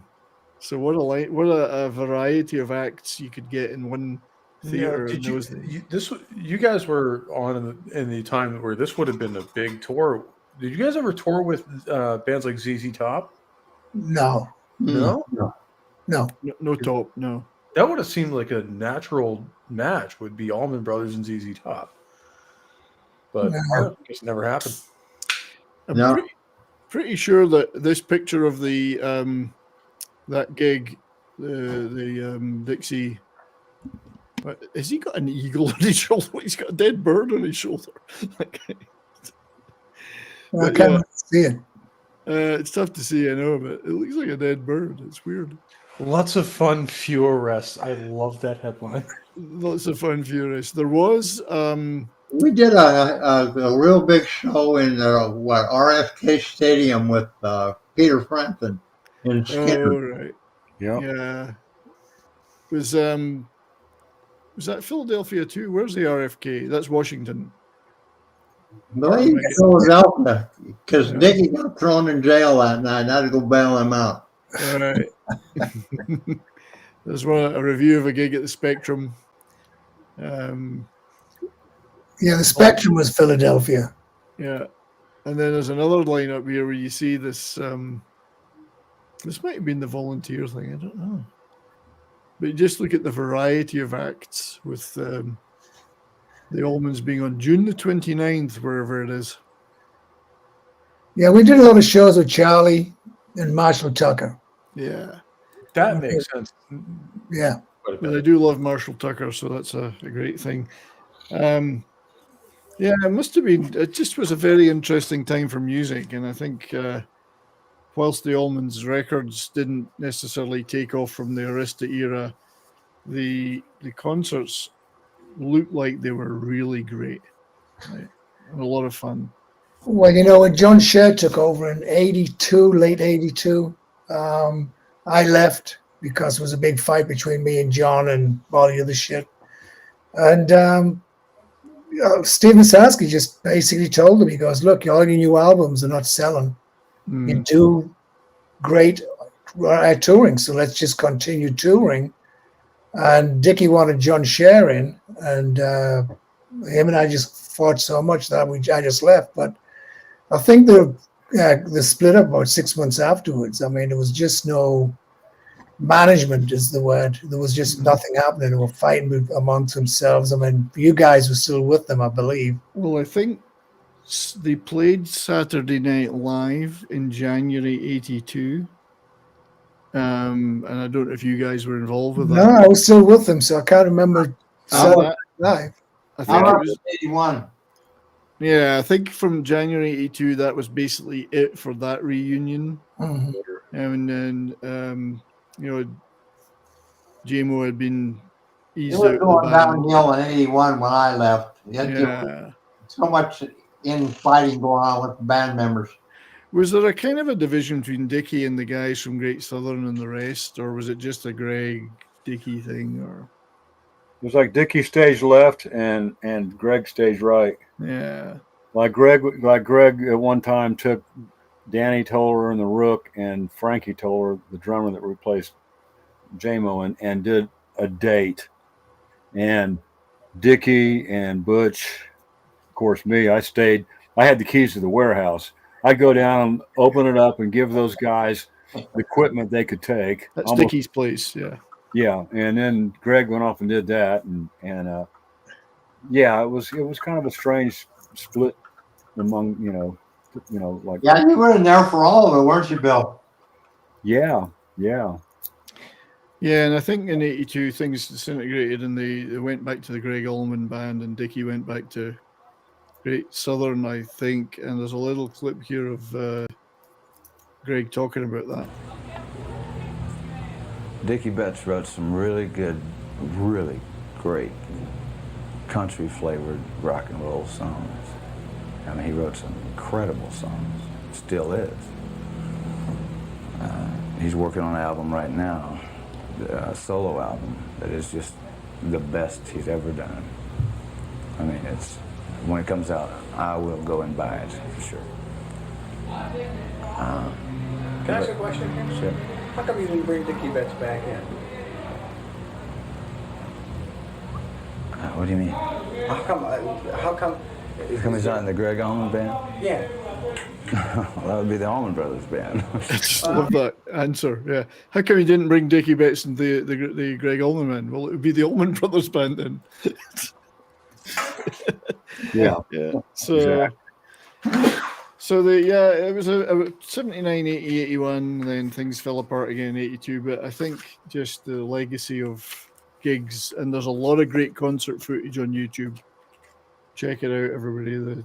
Those gigs are brilliant, and we showed some of the clips before. There was a show taped called Live at the Coffee Pot. It was BHLT. It was Dickey and Butch and Chuck Level and Jimmy Hall, to get an idea of what happened after that. You know. Yeah, and Live at the Coffee Pot. I don't want to promote something, but if absolutely no. I mean, promote away, sir. But great band. It was a great band. Yeah. So just Jimmy a couple of other brief things before we kind of head towards the close of the show. We mentioned very briefly your experience with Fleetwood Mac, Don, albeit there was a couple of gigs, and you were observing, as it were.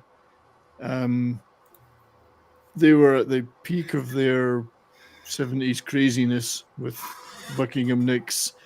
Did you have a lot of interaction with the band at that? It was in Santa I had Barbara. no interaction whatsoever with the band.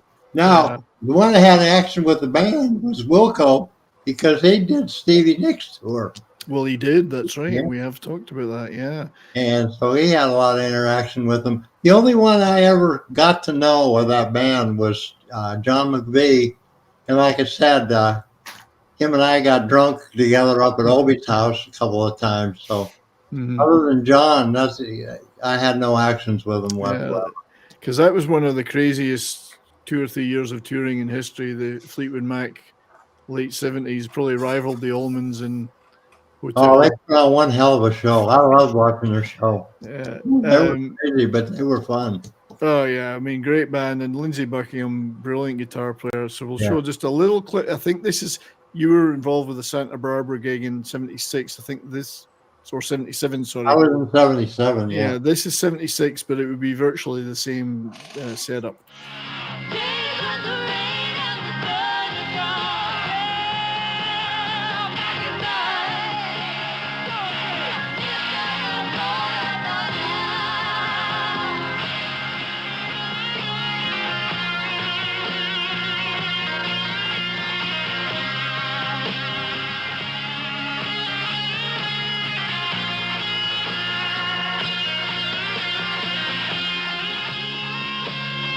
Yeah, I had to keep flipping it for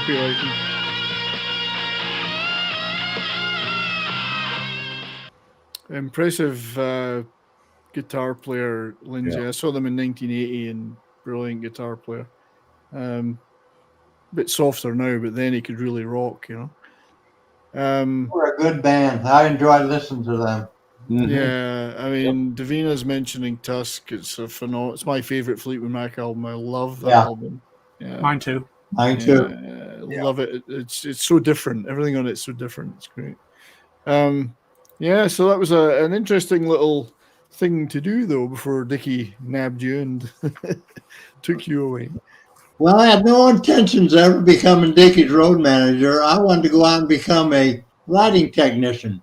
Yeah. And then become a lighting director. And so Obi said, well, you got to start from the bottom up. So I said, okay. Yeah. And 2 weeks later, I'm Dickey's road manager.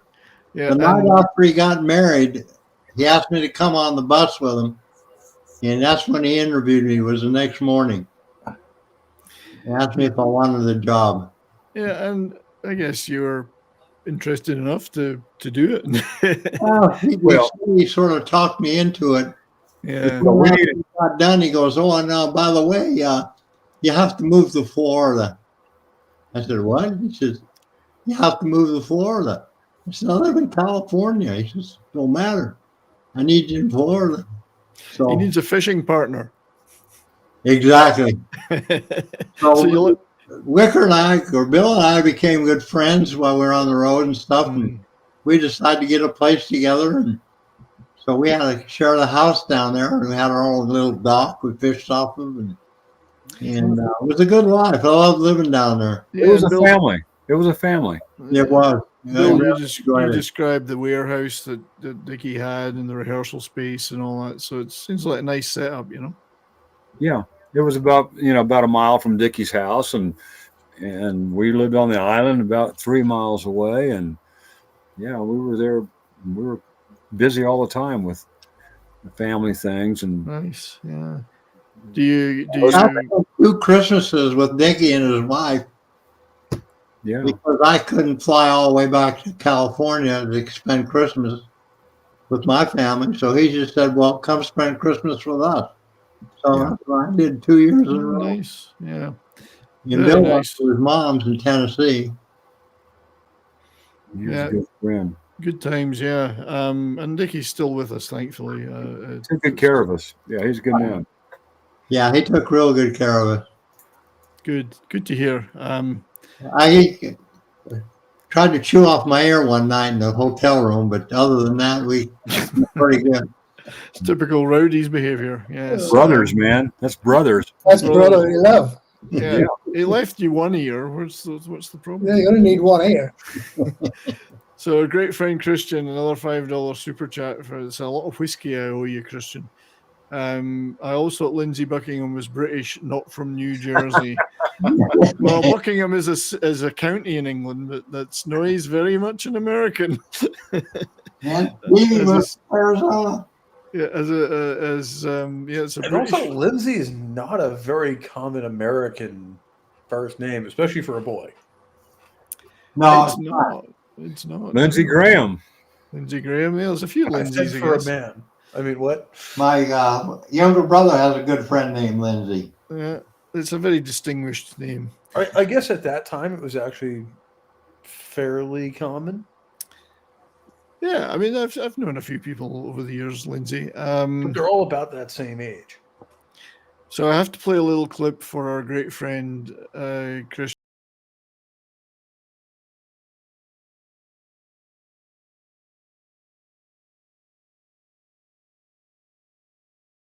So that's the prefab 4 for Christian, the Ruttles. Legend in I'm their own really lunchtime. mad I was not able to make that stream. So you guys obviously have gone on to do other things. I mean, Wilko, we've talked about your career extensively. Not that we're not interested, of course, but Bill, you've spent a 40-year relationship with the Nitty Gritty Dirt Band, I believe. Yeah. Life sentence. Life sentence. Life sentence with one band. Was that something you envisaged happening, or it just kind of you never found the key to leave? I never envisioned any of this stuff happening. This stuff just happens. Yeah. And I guess we could describe the Nitty Gritty Dirt Band because they started out in the 60s as a kind of like they're like your Graham Parsons, like the band, like a jug band. A jug band with washboard and a tub bass and all that kind of stuff. Yeah. And they've kind of morphed into these kind of Americana legends, I guess, over the years. A lot of country influence, folk influence. Still with what, two or three original members? Yeah, two. And then like one guy's only been in the band 52 years. Yeah. Yeah. But and then the Capitol Theater, New York here. Look at these lineups, one of which, of course, is the bottom under Fleetwood Mac, the Nitty Gritty Dirt Band. Different days, yeah. Different days. But yeah, and Steve Martin supporting them. He used to be an opening act for them. Steve Yeah. Martin was an opening act. The Cowtown Ballroom. Where is that? Alberta? Kansas City. Kansas City. Yeah. Big Not popular surprising club. given Kansas City. Yeah. And they're there, a gig at the Fillmore back in the day. Because if you look at them back in the 60s, they had a particular look and very, very Birds, Graham Parsons feel to the look. Blue Cheer, there's a band you don't hear talked about much. Blue Cheer, yeah. Yeah, with all Summertime My Blues. dad wasn't it? actually had Or an old Marshalls. final of theirs. I let it go, unfortunately. Yeah. But this is more getting a little bit more up to the era you've probably been involved with them. Still out there doing it. Yeah. Mr. Bojangles across the track, everybody knows. Mm-hmm. I think not necessarily representative of a lot of the material, but it was a hit. No, they've changed. It's like the menus changed a lot through the years. Yeah. That's the one everybody knows, I think it's fair to say. But I have prepared just to honor you and to the Nitty Gritty Dirt Band a little video montage. Hear me. Staying the whole night through. It feels so good to be with you and me going fishing in the dark, lying on our backs and counting the stars where the cool grass grows. Midnight fire, engineer wants to let you. With the great Bernie Leadon here. Midnight fire, pay my dues and I feel like traveling on. Maybe I'll go to Santa Fe.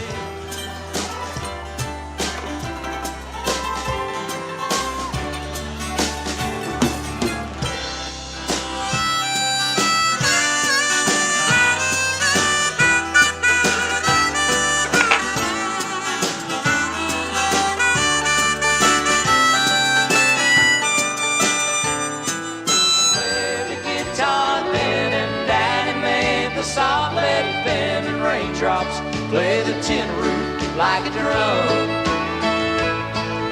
But I just kept on dreaming that a song that I was singing takes me down the road where I wanna go.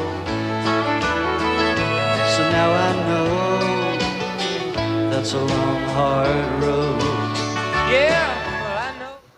So a little tribute to the Nitty Gritty Dirt Band, very rootsy, beautiful stuff. And you've been with them, and you're still with them. Mm-hmm. Cool, Yeah. good. Right. Well, They're check still that. performing. As far as I know. Well, as far as you know, yeah. Have they ever climbed a flagpole and then broken a tree? No, they're pussies compared to the brothers. So we'll look out for future gigs, because if they're playing, and I'm sure they will play up here in Alberta at some point, I'll go and see them and say hi. We used to do the Stampede. Yeah, the Stampede. They're bound to play up in the Stampede. And so, Don, after your days with the Allmans, you stayed with Dickey, yeah? And what sort of things have you been up to since then? All those years? Well, I spent 23 years in the custom wheel business.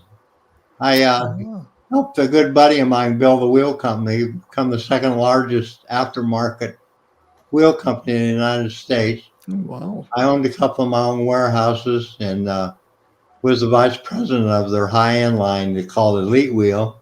Ooh. And then after that, when the Chinese came in and took over everything, we sold out everything. And I went into the accounting business, went to work for a tax firm, worked there 14 years. And now I'm retired. So kind of got out of the 3 days a week. And, you kind of got out of the rock and roll business after a while, yeah. yeah, I had enough of the rock and roll business. Yeah. Didn't want anything more to do with it other than play records. The wheels came off, so to speak. The wheels came off, yeah. Well, you certainly saw your share of stuff. I wasn't cut out for the rock and roll business. He started his own share of stuff. It sounds pretty stressful having to answer letters from the Holiday Inn, I guess. It's probably not fun. So I enjoyed the time I spent in it, had a good time. And No, a that's good, man. lot of really, really good people. You lived through it, you mean? And You lived through it, yeah. You So lived you weren't the it. one uttering, "Listen, Your Honor, you weren't even there in the morning." That's right. It wasn't us, Judge. It wasn't us. It was a big Bill? boy did it. Bill, were you with the Nitty Gritty Dirt Band when they did the Ozark Music Festival in Sedalia, Missouri? If it was between now and 1984, yeah. Okay, no, it was 10 years before that. So Okay, no, okay. Right, okay. I'm sure they've done plenty of festivals since. We've been to Sedalia many times, so Yeah. Sorry, Go go ahead. ahead, Bill. No, go ahead. No, you first, man. No, I'll go ahead. To finish off with the Allman Brothers, I think one of the funniest days was when we played San Francisco. And Bill Graham comes backstage and he puts something on the table. And everybody just eating dinner. It was before the show. And Bill and I talking, of course, we talked about the box office and this, that, the other. And he turns around, he goes, "What happened to the cookies?" And this is at 5 PM. I was like, "What are you talking about?" He goes, "I just brought in a plate full of cookies and they've all gone." And I just laughed at him. I went, "I guess we're going to have a very long show."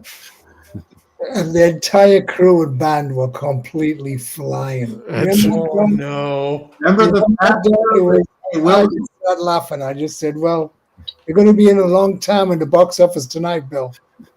I think Hold on. Solo, you know. Sorry, Don, what were you saying? Greg had a pastor with him. A pastor? Yeah, Pastor. give him holy something, who knows? But this pastor ate one of these cookies. And he was at one with God. I'm taken to the hospital. Oh, no. Well, he had a spiritual experience then, didn't he? Yeah, it was brilliant. It was absolutely classic. I was freaking out, man. He didn't know where he was, what he was doing. I was walking around. That man saw the burning bush live and in color. When the road crew found out them cookies were in there, you went straight for him, man. They loved them things. Oh, man. I remember Joe Desmondi just looking at me. I'm going, "You doing monitors tonight or what? You're just going to look at me." And he's like,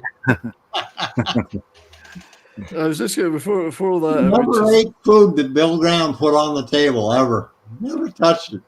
Yeah, careful, this. Careful. You need a professional taster, I think. I was just going to say, Don's defense in the flagpole tree thing should have been, it was the Nitty Gritty Dirt Band did it.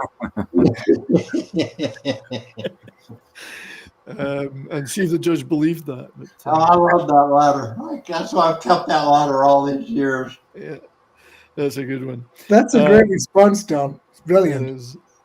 So, just before we wrap up, Wilko, I'm not going to ask you what you've done since the Allman Brothers because it's about 400 things long.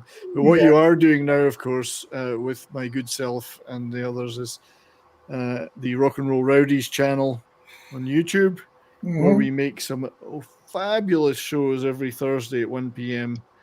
They're great. So, you know, I know a lot of you guys in the chat already watch those and subscribe, but get the word out about these wonderful shows. We have great guests.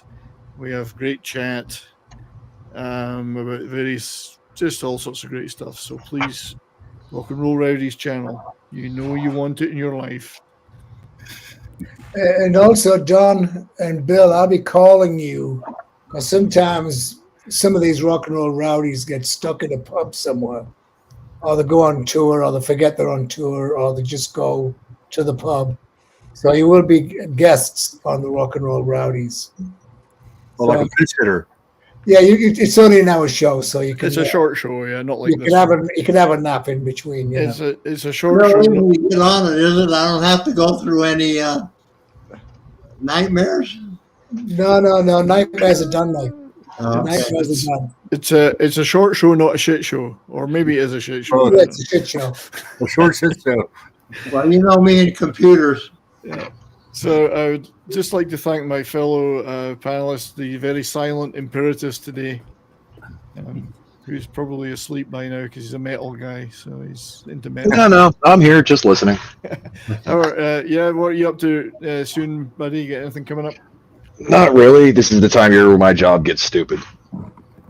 So not much YouTubing, but stupid work, real work. Yes, real work. Indeed. Unfortunately. Well, thanks for being here, mate. Always appreciate it. Pope, my friend, what are we up to? What are you doing? Well, since I didn't do a show this Sunday because I was otherwise occupied, we'll be doing. Since you mentioned him earlier, I think it's time, we've been talking about it, to do Bob Seger on Rock and Roll Religion. Well, I will join you for that, for a Bob Seger show, for sure. Yeah. Because, you know what? Underrated artist these days, I think. And it's time somebody my age started talking about the artists that my parents got me into that really do still resonate. It was one of my high school bands, Bob Seger. What do you mean, your parents? Well, I mean, my dad did introduce me to him. So. Yeah. Well, of course, as we were talking, I think it was Don or Bill and I were talking. Glenn Fry got his start with Bob Seger in his band. Yeah. So, and of course, Glenn's been heavily associated with various of the bands we've talked about today at times. But yeah, look out for that. Mate, yeah, check out Pope's Metallicus channel, everybody. My other good buddy, John Das Wolfen, looking very, very clean shaven these days. It's disturbing. The beard is gone. What's happening with you, my friend? Well, tomorrow on my channel, I am reviewing the fourth season of For All Mankind, which just started this last weekend. The Apple TV thing. Yeah. Yep, and Beacon 23. The first 2 episodes of that dropped on Netflix.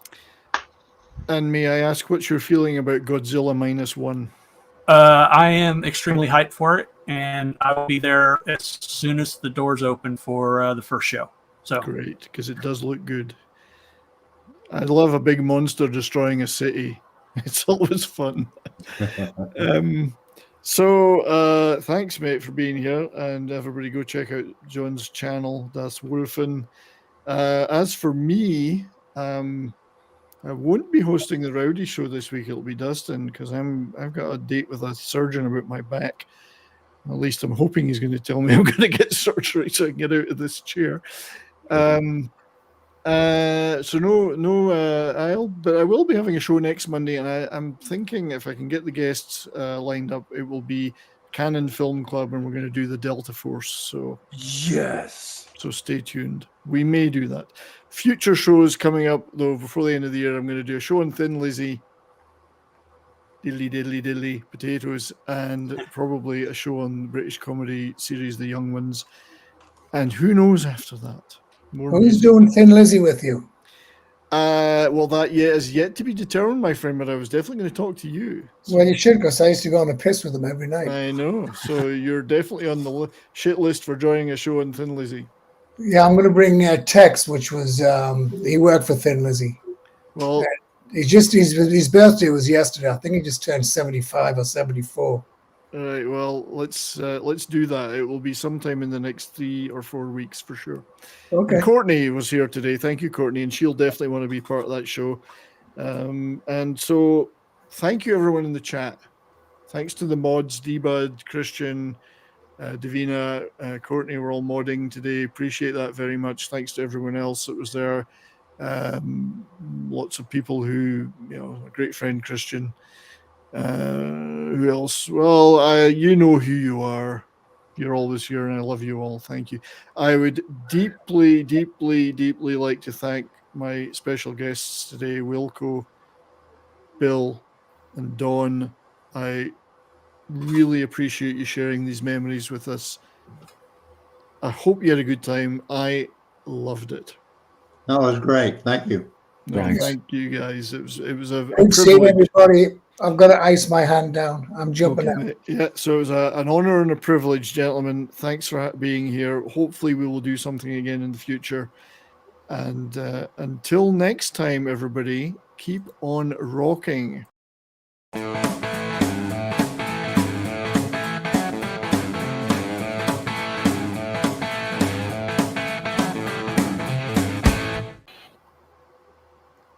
See you guys. See ya. See ya. I'm not sure we've ended yet. Good to meet you, Bill. I'm waiting for the ending. Oh, we're still actually here. Shit. Yeah.